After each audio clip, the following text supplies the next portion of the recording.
Morning students, happy teachers day to all of you.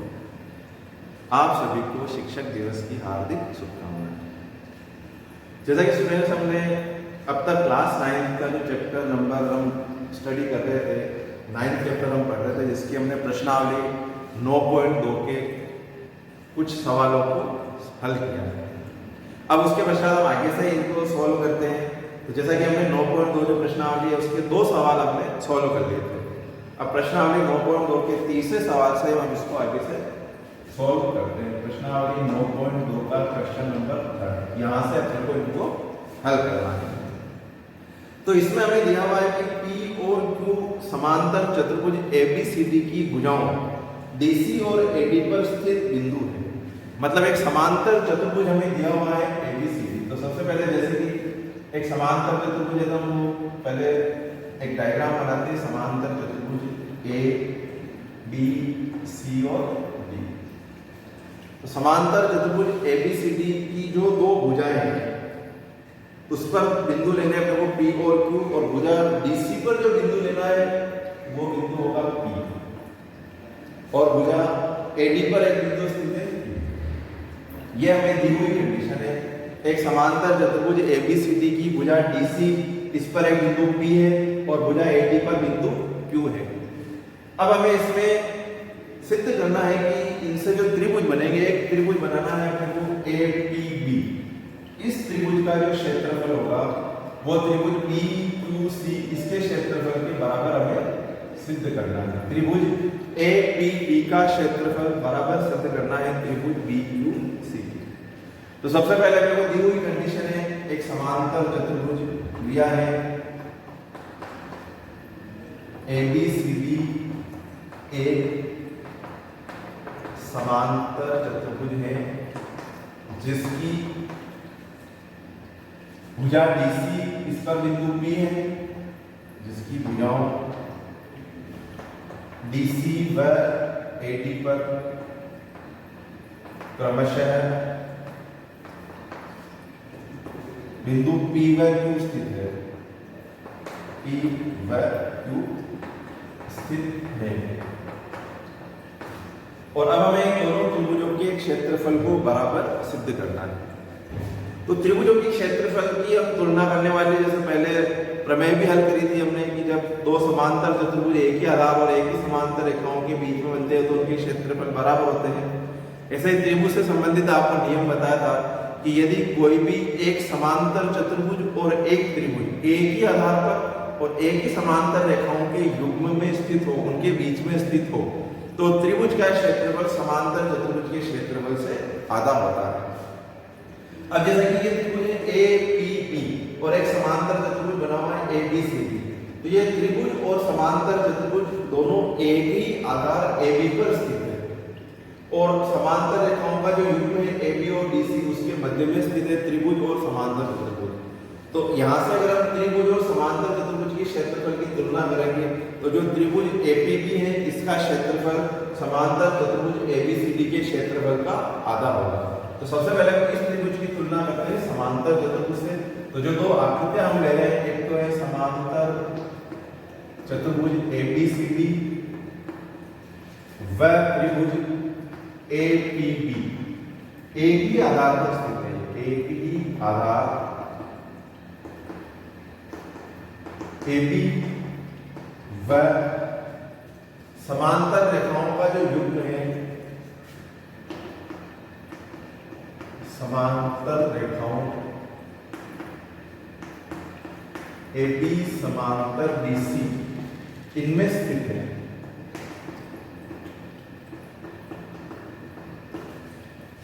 एक त्रिभुज और एक समांतर चतुर्भुज दोनों एक ही आधार पर स्थित है और एक ही समांतर रेखाओं के युग्म के बीच में स्थित है।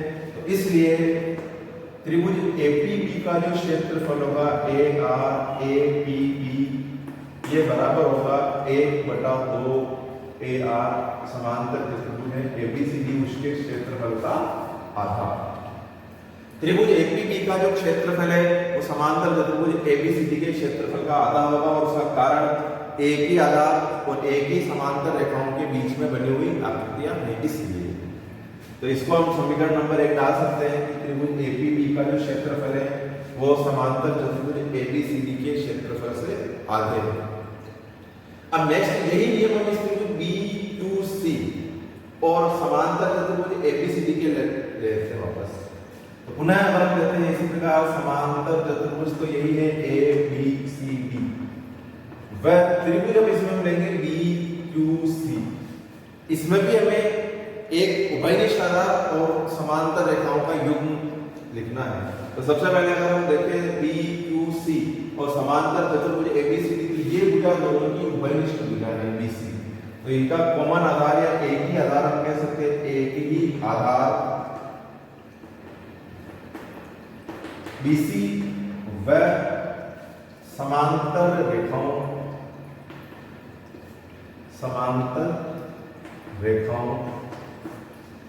AD समांतर BC में स्थित है।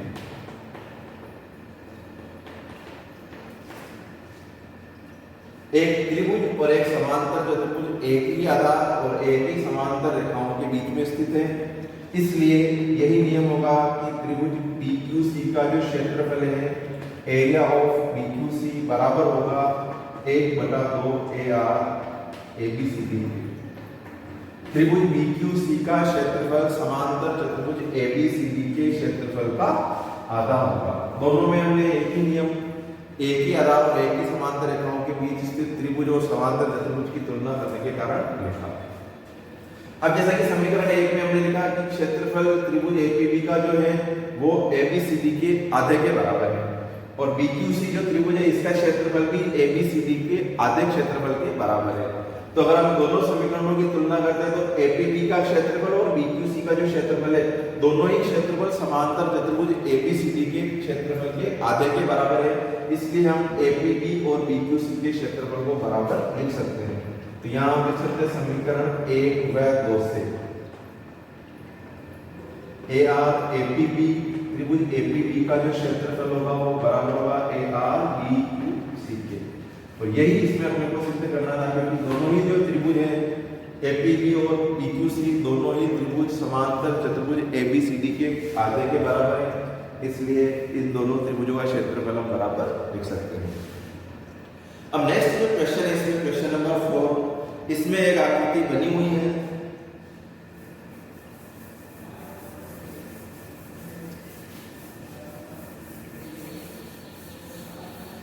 सवाल नंबर 4 है। इसमें एक समांतर चतुर्भुज ABCD के अभ्यंतर आंतरिक भाग में एक बिंदु है P। एक समांतर चतुर्भुज हमें दिया हुआ है ABCD, A B C और D, और इसके अभ्यंतर एक बिंदु है P। यहां एक बिंदु जैसे कि P स्थित है।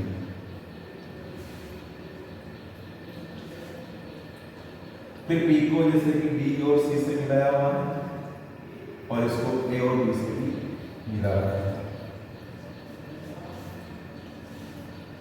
एक समांतर चतुर्भुज ABCD के अभ्यंतर, ABCD तो यहाँ पे लिखा हुआ है ये A B C और D, तो ये उसके अभ्यंतर बिंदु है P। अब इसमें हमें सिद्ध करना है कि APB और CPD दोनों त्रिभुजों का जो क्षेत्रफल है उसका योगफल समांतर चतुर्भुज ABCD के क्षेत्रफल के आधे के बराबर हमें सिद्ध करना है। तो सबसे पहले दिया हुआ है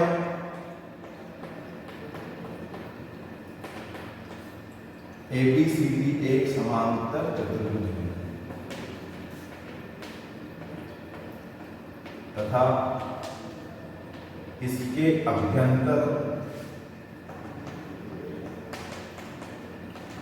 एक बिंदु P स्थित है।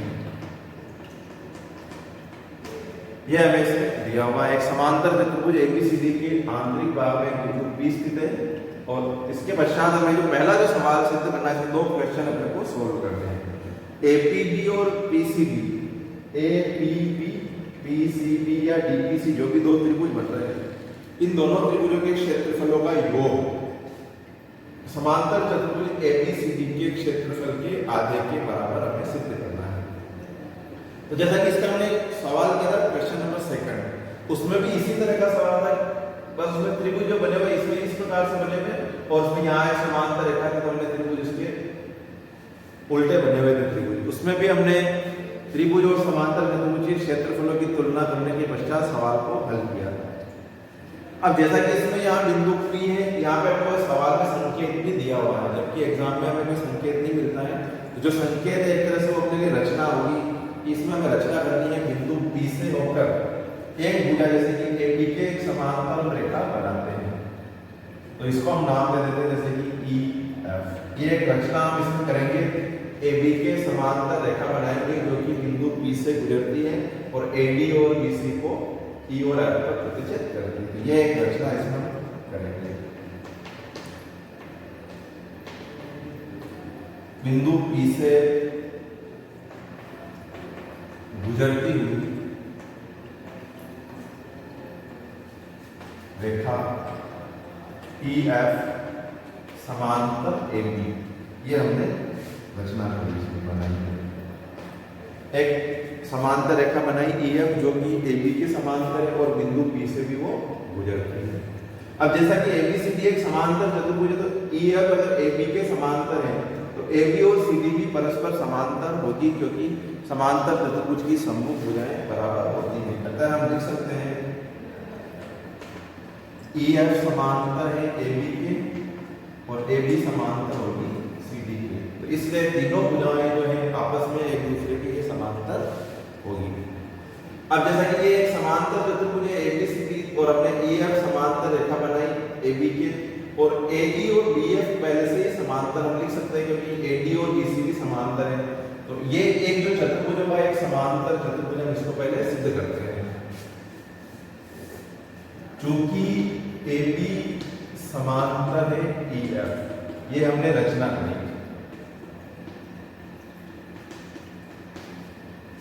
और AE को हम समांतर लिख सकते हैं BF के। AE समांतर है BF के, क्योंकि ये समांतर चतुर्भुज की सम्मुख भुजाएं हैं AD और BC, ये परस्पर समांतर है, तो AE और BF की समांतर होगी। कारण हम चाहे तो इसमें लिख सकते हैं AD भुजा समांतर है BC के। तो इसलिए अगर किसी भी चतुर्भुज की सम्मुख भुजाओं के अगर दोनों ही युग्म परस्पर समांतर हो तो वह एक समांतर चतुर्भुज होता है। अतः ABFE एक समांतर चतुर्भुज है, और कारण सम्मुख भुजाओं के दोनों ही युग्म परस्पर समांतर है इसलिए। अब जैसा कि इस आकृति को अगर हम चेक करते हैं तो त्रिभुज ABB और समांतर चतुर्भुज ABFE ये एक ही आधार AB पर स्थित है और एक ही समांतर रेखाओं के युग्म में स्थित है, इसलिए जो त्रिभुज APB है इसका क्षेत्रफल बराबर होगा ABFE के आधे क्षेत्रफल के। तो चूंकि अब हम इसमें लिखेंगे त्रिभुज APB व समांतर चतुर्भुज ABFE, APB आधार व समांतर रेखाओं AB समांतर EF, समांतर चतुर्भुज है इसलिए हम AB समांतर EF इसमें लिख सकते हैं, इसमें स्थित है।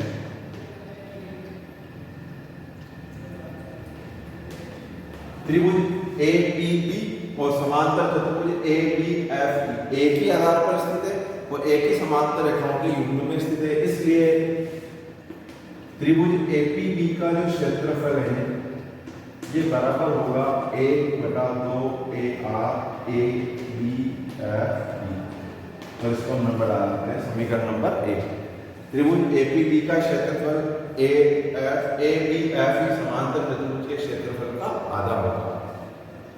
अब जैसा कि हमने इसमें यहाँ पे इसको सिद्ध किया APB का क्षेत्रफल ABFE का आधा, तो सेम यही नियम हम इस समांतर चतुर्भुज DCFE और त्रिभुज DPC में भी लगा सकते हैं, क्योंकि जब दोनों कंडीशन इसमें चेक करते हैं तो दोनों का एक ही आधार उभयनिष्ठ आधार है DC, और ये समांतर चतुर्भुज होगा क्योंकि ये भुजा भी इसके समांतर है और समांतर चतुर्भुज की सम्मुख भुजाएं समांतर होने से ये भी इसके समांतर होगी। तो हम इसमें डायरेक्ट लिख सकते हैं इसी प्रकार लिखकर, क्योंकि जब एक ही कंडीशन वापस होती हुई कंडीशन हम यहाँ काम पे ले रहे हैं तो हम सीधा लिख देंगे इसी प्रकार त्रिभुज PCD का जो क्षेत्रफल है वो EFCD या DCFE के क्षेत्रफल के बराबर होगा। तो मैं यहाँ सीधा ही लिख रहा हूँ इसी प्रकार त्रिभुज PCD का जो क्षेत्रफल होगा ARPCD बराबर होगा 1/2 AR EFCD। तो ये इसकी समीकरण हो जाएगी सेकंड। एक ही कंडीशन से वो कोई कंडीशन हम यहाँ लागू कर रहे हैं, इसका मतलब सवाल करते तो डायरेक्ट एग्जाम में भी लिख सकते हैं। इसी प्रकार यही नियम हम काम में लेते हुए PCD का जो क्षेत्रफल है वो EFCD के क्षेत्रफल के आधे के बराबर होगा। अब जैसा कि हमने को सिद्ध करना है इन दोनों त्रिभुजों के क्षेत्रफलों का योग पूरे समांतर चतुर्भुज ABCD के आधे क्षेत्रफल के बराबर हमें सिद्ध करना है। तब हम इन दोनों का योग लाने के लिए समीकरण 1 और 2 को जोड़ते हैं। समीकरण 1 + 2 ARAPD प्लस ARPCD इन दोनों का जो क्षेत्रफल होगा वो बराबर होगा 1/2 ARABFE प्लस 1/2 AREFCD। ABFE का क्षेत्रफल प्लस EFCD का क्षेत्रफल इन दोनों क्षेत्रफलों के हिसाब से हमने उधर योगफल में लिखा। अब जैसा कि 1/2 AR दोनों में अगर 1/2 अगर हम कॉमन ले लेते हैं, इसका लेफ्ट हैंड साइड वाला पद यही रहेगा ARAPB प्लस ARBCD। ये बराबर होगा 1/2 कॉमन लेने से यहाँ पे लिखेंगे ARABFE प्लस AREFCD। तो दोनों के जो क्षेत्रफल है ABFE और EFCD इन दोनों क्षेत्रफलों का कुल अगर हम योग करते हैं तो इस समांतर चतुर्भुज का क्षेत्रफल और इस समांतर चतुर्भुज का जो क्षेत्रफल है दोनों का योगफल पूरे समांतर चतुर्भुज ABCD के क्षेत्रफल के बराबर होगा। इसलिए ARAPB प्लस ARPCD इन दोनों का क्षेत्रफल बराबर होगा 1/2 ARABCD। यही हमें पहले सवाल में इसका पहला क्वेश्चन था, उसमें ये सिद्ध करना था अपने को APB और PCD का जो क्षेत्रफल है उन दोनों का योगफल समांतर चतुर्भुज ABCD के आधे क्षेत्रफल के बराबर हमें सिद्ध करना है। अब सेम यही क्वेश्चन नंबर सेकंड में कंडीशन हमें लेनी है कि त्रिभुज APB और त्रिभुज PCD का जो क्षेत्रफलों का योगफल है वही हमें वापस सिद्ध करना है APD और BPC के क्षेत्रफलों के योग के बराबर। इन दोनों त्रिभुजों का क्षेत्रफल है उनका योगफल और इन दोनों त्रिभुजों के क्षेत्रफल का योगफल हमें बराबर सिद्ध करना है। तो जो रचना हमने जैसे कि P से गुजरती हुई EF रेखा बनाई समांतर AB के, इसी प्रकार से एक रचना हम इधर भी कर सकते हैं कि इसको हम G और H नाम दे देते हैं। तो बिंदु P से गुजरती हुई GH रेखा समांतर AD के बनाएंगे। तो जब हम GH AD के समांतर बनाएंगे तो वापस यही नियम हम समांतर चतुर्भुज और त्रिभुज के लिए लेंगे और वापस त्रिभुज BPC इस त्रिभुज का जो क्षेत्रफल है ये भी समांतर चतुर्भुज BGHC के क्षेत्रफल के आधे के। सेम यही कंडीशन हमें काम में लेनी, इस त्रिभुज का और इस समांतर चतुर्भुज का क्षेत्रफल हम सबसे पहले तुलना करेंगे, फिर इसी प्रकार इस त्रिभुज और इस समांतर चतुर्भुज के क्षेत्रफल की हम तुलना करेंगे। तो जो कंडीशन हमें इसमें मिलेगी वो यहाँ मैं सीधा ही लिख देता हूँ। रचना इसमें हम लिखेंगे क्वेश्चन नंबर सेकंड के लिए बिंदु P से गुजरती हुई रेखा बनाएंगे GH समांतर होगी AD के। यहाँ सेकंड क्वेश्चन के लिए रचना लिख देते हैं हम। बिंदु P से गुजरती हुई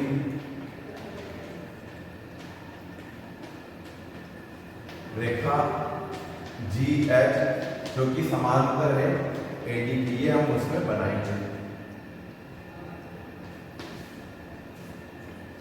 अब GH अगर AD के समांतर है तो GH वापस BC के भी समांतर हम लिख सकते हैं, क्योंकि इसलिए AD GH समांतर है AD के और AD भुजा समांतर होगी BC के, इसलिए इसमें भी तीनों ही समांतर रेखाएं आपस में एक दूसरे के हमें मिलेंगे।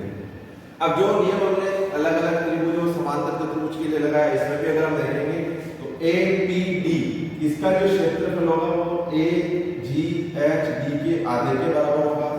तो इसमें सीधा ही हम लिख सकते हैं जो नियम हमने उसमें लगाए थे वही कि त्रिभुज APD और AGHD समांतर चतुर्भुज के क्षेत्रफल की तुलना करने से हमें मिलेगा ARAPD ये बराबर होगा 1/2 ARAGHD।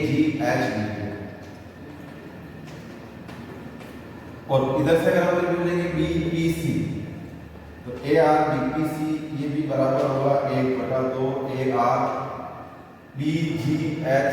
या GHCB। और उसी प्रकार से हम समीकरण 3 और 4 डाल के इनको जोड़ेंगे तो हमें जो क्षेत्रफल मिलेगा APD और BPC का क्षेत्रफल इन दोनों के क्षेत्रफलों के योग के बराबर, और जब इन दोनों के क्षेत्रफल को हम जोड़ेंगे तो ये पूरा समांतर चतुर्भुज जिसमें भी हमें ABCD ही मिलेगा। तो यही कंडीशन इसमें आएगी APB प्लस PRPCD का जो क्षेत्रफल है वो ABCD का आधा होगा, और APD और BPC का जो क्षेत्रफल है वो भी ABCD का क्षेत्रफल है उसका आधा मिलेगा। तो इसलिए हम इन दोनों त्रिभुजों के क्षेत्रफलों का जो योगफल है वो APD और BPC के योगफल के बराबर हम इसमें लिखेंगे। तो सेम यही सवाल जैसे हमने हल किया वैसे ही इसको हल करते हो, इसको वही कंडीशन इसमें वापस प्राप्त कर सकते हैं। तो इसको आप कंप्लीट एक बार करके सॉल्व करें और उसी से हम फिर आगे इसको देखेंगे। अब इसका नेक्स्ट क्वेश्चन हम करते हैं क्वेश्चन नंबर 5।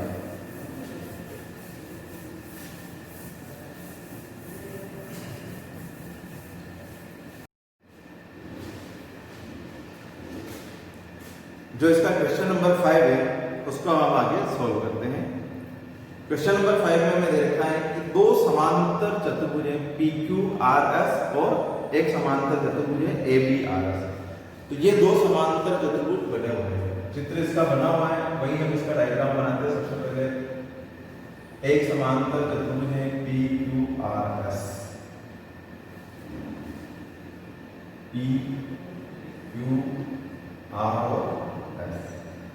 और एक समांतर चतुर्भुज और बना हुआ है इसमें, यहाँ पे जैसे कि बिंदु A है इसको ही आगे बढ़ा के इस प्रकार से समांतर चतुर्भुज ABRS। ये दो समांतर चतुर्भुज एक ही आधार के ऊपर बने हुए समांतर चतुर्भुज हैं, और इसके पश्चात हमें दिया हुआ है कि ये जो भुजा है BR इस पर एक बिंदु X स्थित है, और फिर A को X और S को भी X से मिलाया हुआ है। तो इस प्रकार एक त्रिभुज बनेगा, इसमें AXS और दो समांतर चतुर्भुज हैं PQRS तथा समांतर चतुर्भुज ABRS। अब जैसा कि हमें इसमें दो सवाल सिद्ध करने हैं, इसका क्वेश्चन नंबर फर्स्ट है, इसमें हमें सिद्ध करना है कि PQRS का जो क्षेत्रफल है वो उसका क्षेत्रफल में ABRS के क्षेत्रफल के बराबर सिद्ध करना है। और सेकंड क्वेश्चन है जिसमें त्रिभुज AXS इसका क्षेत्रफल हमें सिद्ध करना है समांतर चतुर्भुज PQRS के क्षेत्रफल का आधा। तो सबसे पहले जैसे कि दिया हुआ है, अपने को दिया है समांतर चतुर्भुज हमें दे रखे हैं PQRS तथा ABRS, ये समांतर चतुर्भुज है, ये हमें दिया हुआ है। और एक बिंदु जो कि भुजा BR पर स्थित है X, उससे एक त्रिभुज बना हुआ है AXS। तो जैसा कि हमने सबसे फर्स्ट जो प्रमेय इसमें सिद्ध करी थी कि जब दो समांतर चतुर्भुज एक ही आधार और एक ही समांतर रेखाओं के युग्म में स्थित हो तो उन दोनों समांतर चतुर्भुजों के क्षेत्रफल बराबर होते हैं। यही आकृति उसमें बनी हुई थी, हमने चित्र प्रमेय जब सिद्ध किया था। पहले दोनों त्रिभुज जो ये बने हुए इनको समान सम सिद्ध करके इनका क्षेत्रफल हम बराबर लिखते हैं, और बीच का जो ये उभयनिष्ठ भाग दोनों समांतर चतुर्भुजों के अंतर्गत मौजूद है उसको हम दोनों पक्षों में उनका क्षेत्रफल जोड़ते हैं। तो इसमें हम उसी प्रमेय को काम में लेते हुए सीधे ही इन समांतर चतुर्भुजों के क्षेत्रफलों की तुलना करेंगे। तो दो समांतर चतुर्भुजों का क्षेत्रफल बराबर लिखने के लिए सबसे पहले उसके अंतर्गत जो उभयनिष्ठ आधार है वो और एक समांतर रेखाओं का युग्म हमें इसमें दर्शाना है। जैसा कि हम पहला क्वेश्चन इसमें करते हैं, तो एक तो है समांतर चतुर्भुज PQRS तथा समांतर चतुर्भुज ABRS। दोनों समांतर चतुर्भुजों में हमें एक उभयनिष्ठ आधार कॉमन जो इनकी साइड है उभयनिष्ठ भुजा हमें बतानी है। तो ये एक ही आधार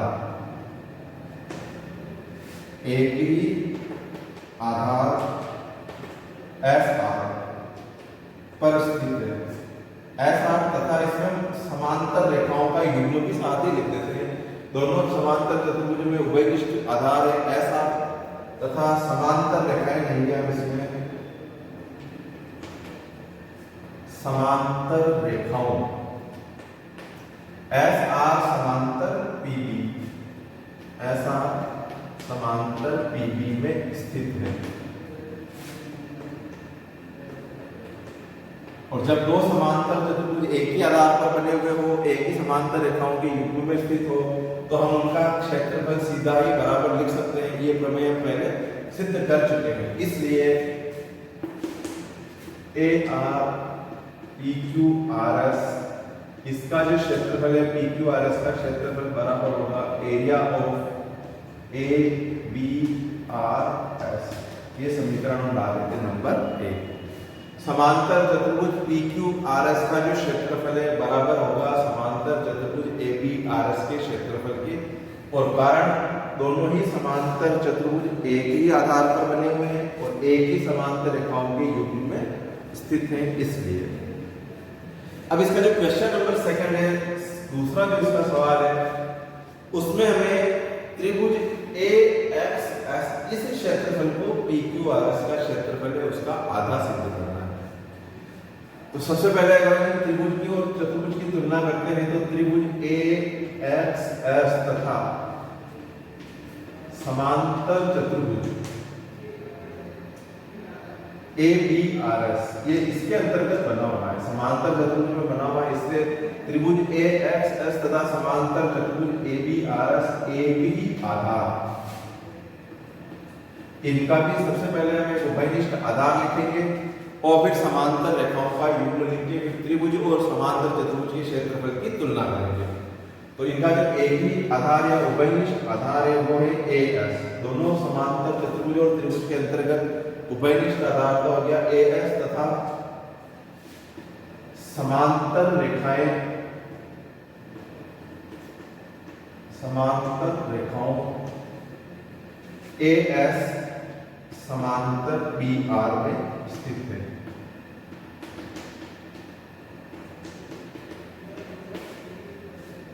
तो एक त्रिभुज और एक समांतर चतुर्भुज एक ही आधार पर स्थित है, एक ही समांतर रेखाओं के युग्म में स्थित है, इसलिए जो त्रिभुज है उसका क्षेत्रफल हम लिख सकते हैं समांतर चतुर्भुज के क्षेत्रफल के आधे के बराबर।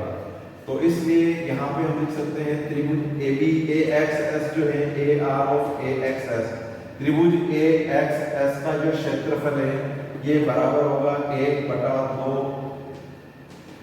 ABRS के क्षेत्रफल के।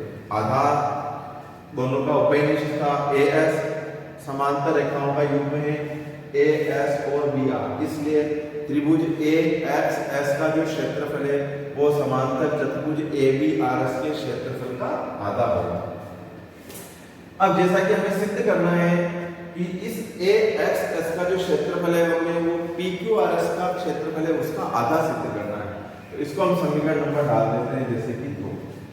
अब इसका जो फर्स्ट क्वेश्चन हमने सिद्ध किया था कि समांतर चतुर्भुज PQRS और समांतर चतुर्भुज ABRS का क्षेत्रफल बराबर हम सिद्ध कर चुके हैं। तो इसलिए हम ABRS का जो क्षेत्रफल है उसकी जगह हम PQRS का क्षेत्रफल लिख सकते हैं। तो समीकरण 1 से A R A X S बराबर होगा 1/2 AR P Q R S. A B R S का क्षेत्रफल बराबर है पी क्यू आर एस के क्षेत्रफल के। ये हम यहाँ पे लिख सकते हैं। त्रिभुज ए एक्स एस का क्षेत्रफल बराबर होगा समांतर चतुर्भुज पी क्यू आर एस के क्षेत्रफल के आधे के। अब इसका लास्ट जो क्वेश्चन हमें दिया हुआ है, इसमें किसान है जिसके पास एक खेत जिसका आकार भी समांतर चतुर्भुजाकार है, तो इसके आधार से हमें उसका सबसे पहले चित्र बनाते हैं और फिर जो अलग अलग कंडीशंस हमें दे रखी है वो हम इसमें लिखते हैं। सबसे पहले क्वेश्चन नंबर 6, इसमें हमें दिया हुआ है एक खेत समांतर चतुर्भुजाकार है जिसका नाम भी हमें इसमें दिया हुआ है P Q R S, P Q are तथा एस। एक किसान के पास एक समांतर चतुर्भुज के आकार का खेत है पी क्यू आर एस। अब इसकी भुजा जो है एस आर या आर एस जो भुजा है, इस पर एक बिंदु ए स्थित है। तो भुजा आर एस पर बिंदु ए स्थित है, फिर ए को पी तथा क्यू से मिलाना है। उसमें यह भी दिया हुआ है कि ए को पी तथा क्यू से मिलाना है। तो इस प्रकार से खेत है जो आकृति में हमें इस प्रकार से दिया हुआ है। अब इसमें जो क्वेश्चन हमें दे रखे हैं अलग अलग कि सबसे पहले जब हम ए को पी और क्यू से मिलाते हैं तो यह खेत कितने भागों में विभाजित हो जाता है। तो जैसा कि अगर हम देखें तो खेत के 3 भाग हो गए, 3 भागों में खेत विभाजित हो रहा है और इन तीनों भाग का जो आकार है वो भी हमें लिखना है कि किस आकार में तीनों भाग उसके विभाजित हो रहे हैं। तो तीनों ही भाग अगर हम देखते हैं तो ये तीनों ही भाग इसमें त्रिभुजाकार हमें मिलेंगे। तो जो सबसे पहले दिया हुआ है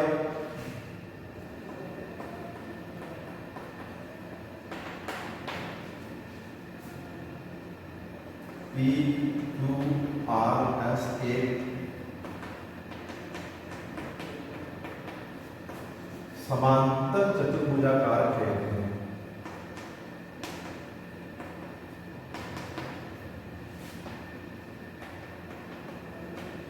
जिसकी जो एक भुजा है एस आर, जिसकी भुजा एस आर पर एक बिंदु एक स्थित है, ये हमें दिया है। अब क्वेश्चन है इसमें कि जब हम ए को पी तथा क्यू से मिलाते हैं तो खेत कितने भागों में विभाजित हो जाता है। तो फर्स्ट क्वेश्चन जो अगर इसको मान सकते तो ए को पी तथा क्यू से मिलाने पर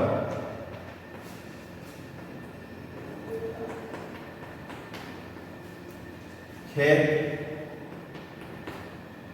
3 भागों में विभाजित हो जाता है, 3 भागों में विभाजित होता है।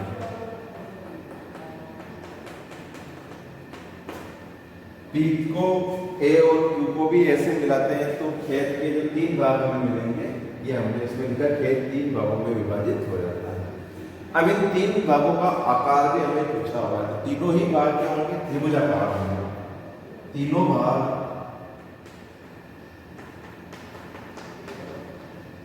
त्रिभुजाकार हैं। ये भी हम इसमें आकार भी इनका लिख देते हैं क्योंकि तीनों भाग हैं A S P, A P Q और ए आर क्यू, ये तीनों ही एक तरह से त्रिभुजाकार आकृतियां बनेंगी। अब इसमें नेक्स्ट जो क्वेश्चन हमें दे रखा है कि अगर किसान इस खेत के आधे भाग में गेहूं और आधे भाग में अगर वो दाल बोना चाहता है तो वो ऐसा किस कंडीशन के आधार पर कर सकता है कि उसके पूरे खेत का जो क्षेत्रफल है उसके आधे क्षेत्रफल में उसको दाल बोनी है और आधे क्षेत्रफल में उसको गेहूं बोना है। तो जैसा कि ये जो 3 भाग हमें मिले हुए हैं, इसमें अगर हम इस त्रिभुज को देखते हैं, त्रिभुज ए पी क्यू, तो ये जो त्रिभुज है ये समांतर चतुर्भुज पी क्यू आर एस का जो आधार है पी क्यू पर ही बना हुआ है और समांतर रेखाओं के युग्म में ही स्थित है। तो इसलिए इस त्रिभुज का जो क्षेत्रफल अगर हम ज्ञात करते हैं तो इसका जो क्षेत्रफल हमें मिलेगा वो समांतर चतुर्भुज के क्षेत्रफल का आधा होगा, क्योंकि ये त्रिभुज एक ही आधार और एक ही समांतर रेखाओं के युग्म में स्थित है समांतर चतुर्भुज के। तो अगर ये क्षेत्रफल अगर आधा है तो मान लीजिए अगर इस भाग में अगर वो गेहूं बो देता है तो आधा भाग ये हो गया त्रिभुज ए पी क्यू, तो बचा हुआ आधा भाग दोनों त्रिभुजों के क्षेत्रफल में हमें मिल जाएगा। तो बचे हुए दोनों भागों में उसको दाल होनी पड़ेगी। तो अब हम यहाँ सबसे पहले इसको सिद्ध कर देते हैं, त्रिभुज ए पी क्यू और समांतर चतुर्भुज के क्षेत्रफल की तुलना करके। तो चूंकि त्रिभुज ए पी क्यू व समांतर चतुर्भुज पी क्यू आर एस एक ही आधार और आधार है, इसमें कॉमन आधार है पी क्यू तथा समांतर रेखाओं पी क्यू समांतर ऐसा इसमें स्थित है,